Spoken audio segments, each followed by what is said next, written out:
श्री गुरुचरणारविंदाभ्याम नमः। श्री ललिता महात्रिपुर सुंदर्यै नमः। साधक वृंद, इस श्रृंखला के भाग 3 में हमने नाम क्रमांक 1 से 5 तक का चिंतन किया था। आइए श्रीदेवी के नाम चिंतन के इस क्रम में श्लोक संख्या 2 से 7 तक आए नामों का चिंतन करते हैं। यह श्लोक इस प्रकार है।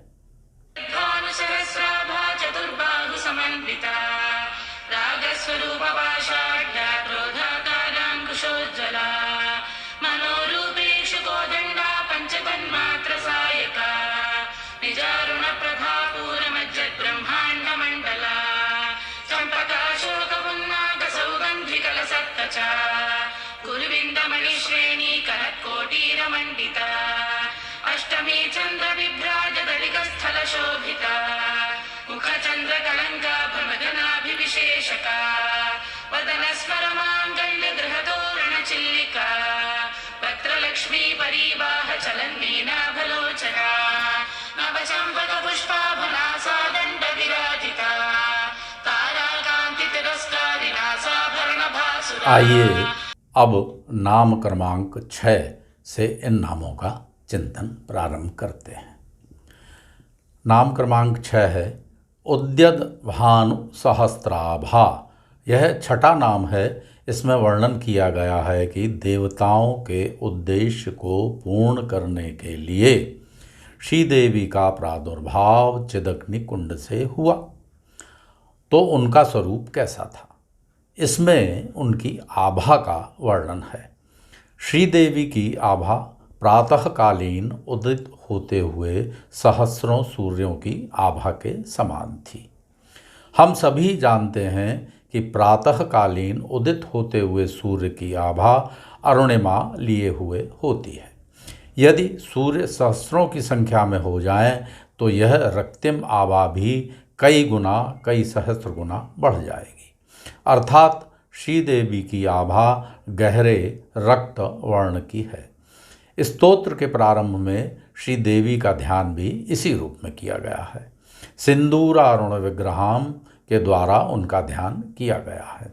वस्तुतः यह रक्ताभ वर्ण श्री देवी की एक अभिव्यक्ति है, उनका विमर्श है। श्री देवी के 3 रूप हैं, स्थूल, सूक्ष्म तथा पर। यहाँ पर ध्यान में विग्रहाम शब्द का प्रयोग किया गया है, जो निश्चित रूप से स्थूल रूप की ओर संकेत करता है। जिस रूप में श्री ललिता चिदग्नि कुंड से देवताओं की प्रार्थना पर प्रकट हुईं, इसी स्थूल रूप का वर्णन आगे के नामों में किया गया है। इस क्रम में सर्वप्रथम 7वां नाम आता है। वह है चतुर्बाहु समन्विता, अर्थात श्रीदेवी के 4 भुजाएं हैं। ध्यान श्लोक में श्रीदेवी के 2 भुजाओं का ही ध्यान किया गया है। ऐसा क्यों है, इसके विषय में हम पूर्व में बता रहे हैं। प्राय श्रीदेवी के श्री विग्रह का ध्यान करते समय भुजाएं ही सर्वप्रथम तथा बहुत स्पष्ट रूप से ध्यान में आती हैं। इसी से यहाँ सबसे पहले भुजाओं का वर्णन किया गया है। अब हम इस नाम के आध्यात्मिक रहस्य की चर्चा करते हैं। इस नाम का आध्यात्मिक रहस्य यह है कि ये 4 भुजाएं 4 अवस्थाओं जागृत, स्वप्न, सुषुप्ति तथा तुरीय का प्रतिपादन करती हैं। वस्तुतः श्रीदेवी की ये 4 भुजाएं उनका पारमार्थिक स्वरूप न होकर 4 अवस्थाओं के उपलक्षण मात्र ही हैं। इनमें से प्रथम 3 अवस्थाएं बंधन कारिणी हैं, जिनका वर्णन बहुत ही सुंदर रूप से इन भुजाओं में भगवती द्वारा धारण किए गए आयुधों के रूप में आगे आने वाले नामों में किया जाएगा।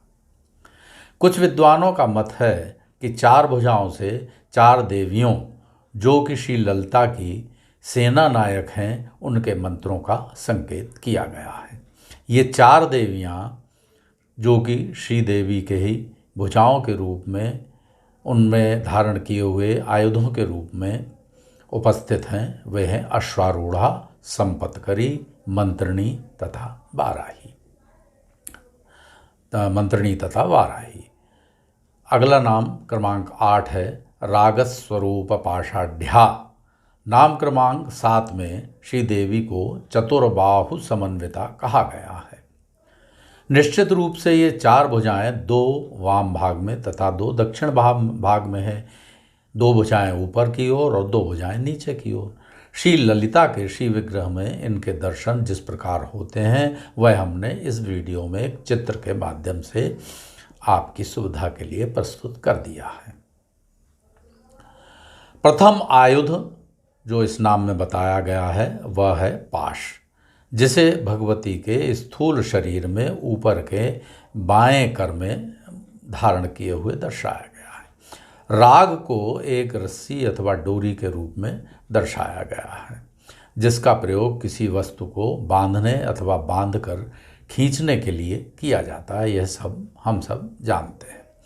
इस नाम में कहा गया है कि राग पाश स्वरूप है। राग से तात्पर्य अनुराग से है, जो कि चित्त की एक वृत्ति है।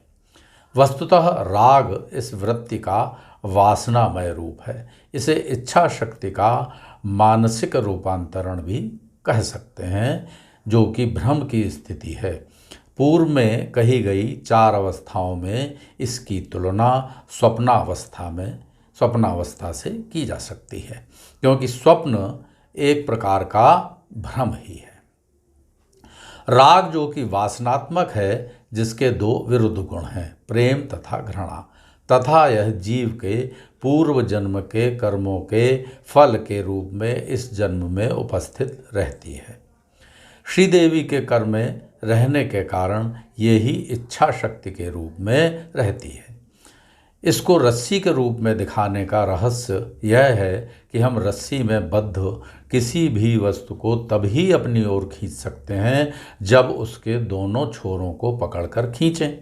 श्रीदेवी के हाथ में ही इसके दोनों छोर हैं, जिसका स्पष्ट रूप से अर्थ है कि हमारी इच्छाओं की पूर्ति श्री ललिता की कृपा से ही संभव है। राग रूपी आयुध की अधिष्ठात्री देवी अश्वारूढ़ा। अगला 9वां नाम आता है क्रोधाकारांकुशोज्ज्वला। अंकुश के प्रयोग से महावत हाथी को नियंत्रित करता है, यह हम सभी जानते हैं। यहाँ पर श्रीदेवी स्थूल रूप में ऊपर की दक्षिण बाहु में इसे धारण करती हैं। इसे क्रोधाकार कहा गया है। श्रीदेवी इसे धारण करते हुए जाज्वल्यमान हो रही हैं। क्रोध घृणा का रूपांतरण है तथा आकार का अर्थ है सांसारिक ज्ञान। अंकुश घृणा और स्थूल सांसारिक ज्ञान का प्रतीक है। यह माँ का अंकुश है, अतः ममतामय है, जिससे जीव सदा आबद्ध रहता है तथा प्रकृति के सृष्टि क्रम का कार्य करता रहता है। श्रीदेवी अंकुश से साधक की घृणा एवं क्रोध को समाप्त कर ज्ञान से परिपूर्ण करती हैं। यह इस नाम का भाव है। इस नाम से इस आयुध की अधिष्ठात्री देवी संपत्करी देवी की अभिव्यक्ति होती है। 10वां नाम है मनोरूपेक्षु कोदंडा। श्रीदेवी ने आगे के बाएं बाहु में धनुष धारण किया हुआ है, जो कि इक्षु अर्थात गन्ने से निर्मित है। इसकी स्थिति आप चित्र में देख सकते हैं। वास्तव में यह मानस का प्रतीक है, जो कि संकल्प और विकल्प भेद से 2 प्रकार का है तथा 5 ज्ञानेंद्रियों से प्रभावित है। गन्ने को दबाने से मीठा रस निकलता है, यह हम सब जानते हैं। यह संकेत है, इक्षु का जो संकेत है वो है कि मन रूपी इस इक्षु कोदंड को दबाने से भी मधुर भाव की प्राप्ति होती है, और यह मधुर भाव है ब्रह्म साक्षात्कार, ब्रह्म का ज्ञान। इस धनुष पर प्रत्यंचा संकल्प रूपी भ्रमणों की चढ़ी हुई है। मन में सदैव संकल्प और विकल्प रूपी भ्रमण उड़ते रहते हैं। भ्रमरों से उपमा देने से तात्पर्य है जैसे भ्रमर मकरंद की कामना से पुष्पों के ऊपर सदैव गुंजन कर मंडराते रहते हैं, वैसे ही मन के वृत्तियों की भी स्थिति है। इन्हीं भ्रमर रूपी वृत्तियों से इस धनुष की प्रत्यंचा बनी हुई है। इसका आध्यात्मिक रहस्य यह है कि अपना मानस श्रीदेवी के हाथों की कठपुतली बन जाए, जिससे उसका स्वयं का कोई क्रियाकलाप ही न रह जाए तथा श्रीदेवी की इच्छा ही उसकी इच्छा बनी रहे। इक्षुकोदंड युक्त यह भुजा मंत्रिणी देवी, जो श्यामला देवी के नाम से भी प्रसिद्ध हैं, उनके मंत्र की ओर संकेत करती है। 11वां नाम है पंचतन्मात्र सहायका। श्रीदेवी के ऊपर वाले दाहिनी भुजा में 5 बाण हैं। ये 5 सूक्ष्म तन्मात्राओं के बाण हैं। 5 तन्मात्राएं 5 ज्ञानेंद्रियों से संबंधित 5 प्रकार के विषय शब्द, स्पर्श, रूप, रस तथा गंध हैं। पूर्व नाम में मानस को देवी का धनुष बताया गया था। इस नाम में उनके बाणों का वर्णन है। ये 5 बाण पुष्प बाण हैं, जो कि कमल, रक्त कैरव, कल्हार, इंदिवर तथा सहकार अर्थात आम्र मंजरी पुष्प हैं। पुष्प रूपी इन 5 सूक्ष्म बाणों की 5 लाक्षणिक विशिष्टताएं कही गई हैं, जो कि हर्षण, रोचन, मोहन, शोषण तथा संहार हैं। साधारण मनुष्य की तो बात ही क्या है, ये मुनियों को भी माया के इस मोहजाल में फंसाने वाली हैं। बाणों का प्रयोग शत्रु संहार के लिए अस्त्र के रूप में किया जाता है। श्री ललिता इन 5 पुष्प बाणों से अपने साधकों की ओर लक्ष्य करती हैं, जिससे वे माया के इन 5 मोह जालों से मुक्त हो जाएं। देखिए भगवती की कृपा। श्रीदेवी का यह बाहु जागृत अवस्था को निरूपित करता है, क्योंकि जागृत अवस्था में ही प्रपंच का प्रसार होता है, जिससे जीव माया के वश में हो जाता है। इन बाणों के 3 रूप हैं। स्थूल रूप में ये पुष्प हैं, सूक्ष्म रूप में ये मंत्र हैं तथा वासना रूप में परा है। इस नाम से श्रीदेवी की सेनापति दंडनाथा के मंत्र का संकेत किया गया है। अब हम नाम क्रमांक 8 से 11 का आध्यात्मिक रहस्य कहेंगे, जिनकी अभी हमने चर्चा की। प्रथम रहस्य, जैसा कि हम जानते हैं कि आयुध अस्त्र होते हैं, जिनको आसुरी शक्तियों के संहार हेतु देवता धारण करते हैं। श्रीदेवी के अतिरिक्त केवल कामदेव ही 5 पुष्प बाण धारण करते हैं, जिसका भी विशेष प्रयोजन है। यानी उनके द्वारा 5 पुष्प बाण धारण करने का विशेष प्रयोजन है। श्री ललिता के अतिरिक्त देवताओं के आयुध शत्रुओं के नाश के लिए ही बने हैं, उनका नाश करने में सक्षम होते हैं, जैसे खड्ग, गदा, त्रिशूल तथा तलवार आदि। किंतु श्री ललिता के आयुध इक्षु, पंचपुष्प, रस्सी तथा अंकुशी हैं, जो कि घातक नहीं हैं। इनके आयुध साधकों के कल्याण के लिए ही हैं। वे महात्रिपुर सुंदरी हैं तथा उनके आयुध सुंदर वस्तुओं से निर्मित हैं। श्रीदेवी जगन माता है, अतः वे परम ममत्व की अभिव्यक्ति से परिपूर्ण हैं। वे परम सौम्य हैं, जैसा कि हम पहले उनके ध्यान में देख चुके हैं। उनमें लालित्य की पराकाष्ठा है, अतः उन्हें श्री ललिता अथवा कामेश्वरी के नाम से संबोधित किया जाता है। द्वितीय रहस्य है, नाम क्रमांक 8 से 11 में गुप्त रूप से बीजाक्षर वर्णित है। उदाहरण के लिए 8वें नाम में माया बीज का संकेत किया गया है। इसी प्रकार अन्य 3 नामों में भी अन्य बीजों का संकेत किया गया है। ये गुप्त रूप से किया गया है, जिनको आप अपने श्री विद्या दीक्षा गुरु से ही जान सकते हैं, उनसे ही आपको जानना चाहिए। 12वां नाम है निजारुण प्रभापूर मज्जद ब्रह्मांड मंडला। इस नाम में कहा गया है कि श्रीदेवी ने अपनी लालिमा की प्रभा से अर्थात चमक से संपूर्ण ब्रह्मांड मंडल, यानी ब्रह्मांड एक होता अनेकों ब्रह्मांड जिनको ब्रह्मांड मंडल कहा गया है, उसको निमज्जित कर रखा है। अरुणिम आभा से प्रातः काल की ओर संकेत किया गया है। वस्तुतः इस नाम के माध्यम से स्पष्ट किया गया है कि संपूर्ण सृष्टि श्री देवी की प्रभा एवं आभा मात्र ही है। इस नाम से चिदग्नि कुंड से उद्भूत श्री ललिता महासे त्रिपुर सुंदरी के सकल स्वरूप का वर्णन प्रारंभ होता है। जैसा कि नियम है, किसी भी देवता के स्थूल स्वरूप का वर्णन पाद केशांत अर्थात चरणों से प्रारंभ कर केशों तक अथवा नख से प्रारंभ कर शिख तक किया जाता है। वहीं देवी का वर्णन शिख से प्रारंभ कर नख अथवा चरणों तक के क्रम में किया जाता है। भगवान शिव के अर्धनारीश्वर स्वरूप को धारण करने के कारण उनका वर्णन दोनों प्रकार से किया जाता है। इस नियम के अनुसार श्री ललिता सहस्त्रनाम में श्री ललिता के स्वरूप का वर्णन शिख से प्रारंभ किया जा रहा है। श्री विद्या पंचदशी मंत्र 3 कूटों में विभक्त है। इनमें से प्रथम कूट वाग्भव कूट का ध्यान श्री देवी के सिर पर किया जाता है।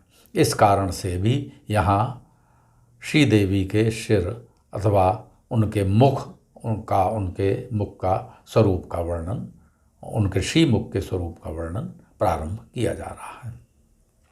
इस नाम के माध्यम से यह भी संकेत किया जा रहा है कि प्रातः काल के ध्यान और न्यासादि में श्री देवी के अरुणिम आभायुक्त स्वरूप का ध्यान उपयुक्त रूप से ही किया गया है। चंपकाशोक पुन्नाग सौगंधिक लसत का चाह, यह अगला 13वां नाम है। जैसा कि हम पूर्व में कह आए हैं कि इन नामों में श्री देवी के श्रीमुख का वर्णन किया जा रहा है, जिसे 85वें नाम में श्रीमद्वाग्भव कूटैक स्वरूप मुख पंकजा कहा गया है। अर्थात श्री देवी जब चिदग्नि कुंड से प्रकट हुई तो उनके श्रीमुख के दर्शन हुए, जो कि पंचदशी मंत्र का प्रथम कूट वाग्भव कूट है। मुख में भी सर्वप्रथम श्री देवी के केशों का वर्णन है।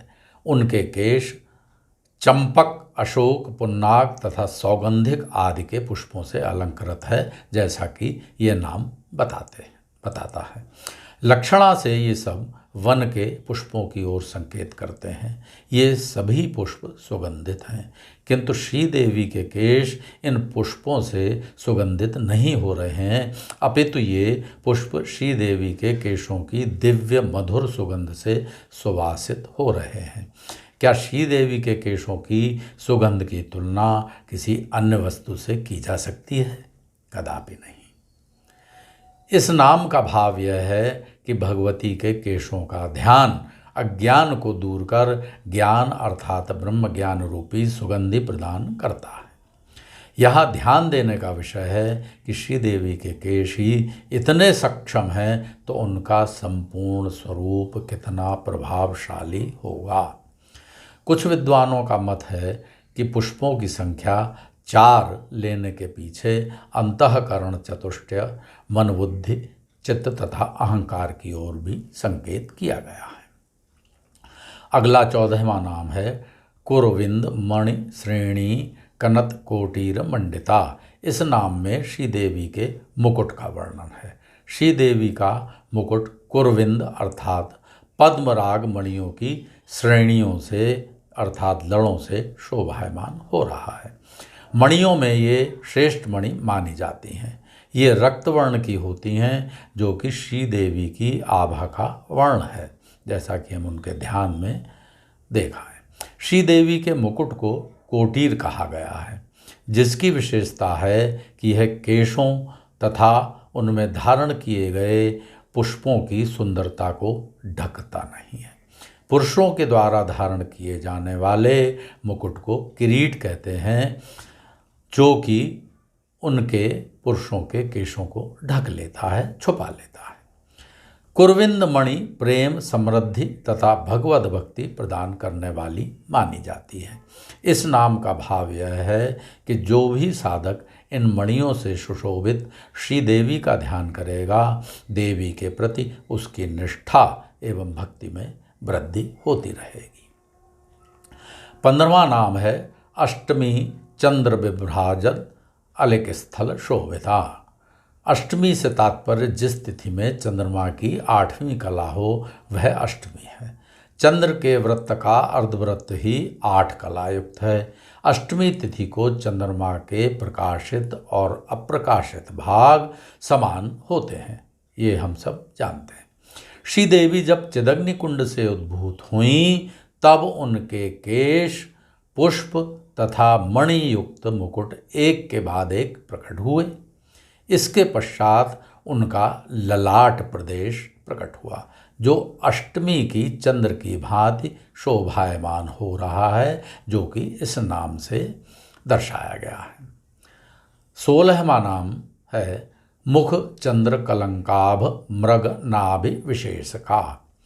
श्रीदेवी का संपूर्ण ललाट प्रकट हुआ, जो मृग की नाभि से उत्पन्न कस्तूरी के तिलक से शोभायमान हो रहा है। यह ठीक वैसा ही जान पड़ रहा है जैसा कि चंद्रमा में उसके कलंक को प्रकट करने वाला काला बिंदु है। अगला 17वां नाम है वदन स्मर मांगल्य ग्रह तोरण चिल्लिका। श्रीदेवी का वदन अर्थात मुख कामदेव के मांगल्य प्रासाद जैसा सुंदर है। उसके द्वारों के तोरण के समान श्रीदेवी के चिल्लिका अर्थात भौएं हैं, जो कि धनुषाकार हैं।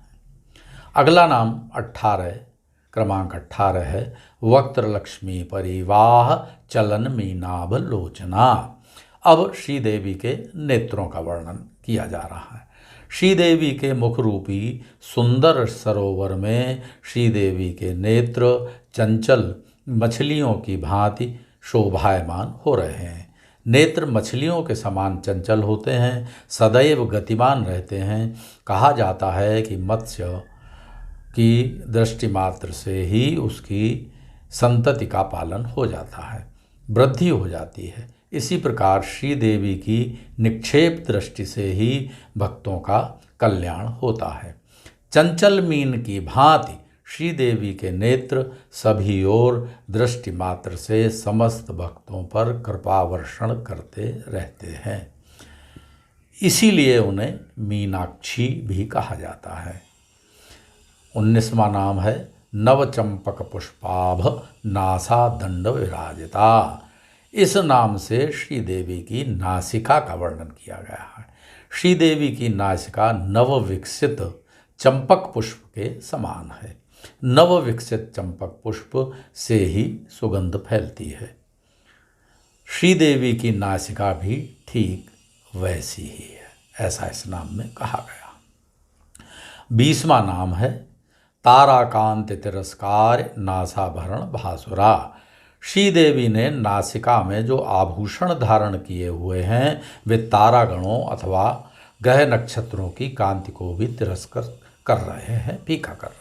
जगन्माता जयतम।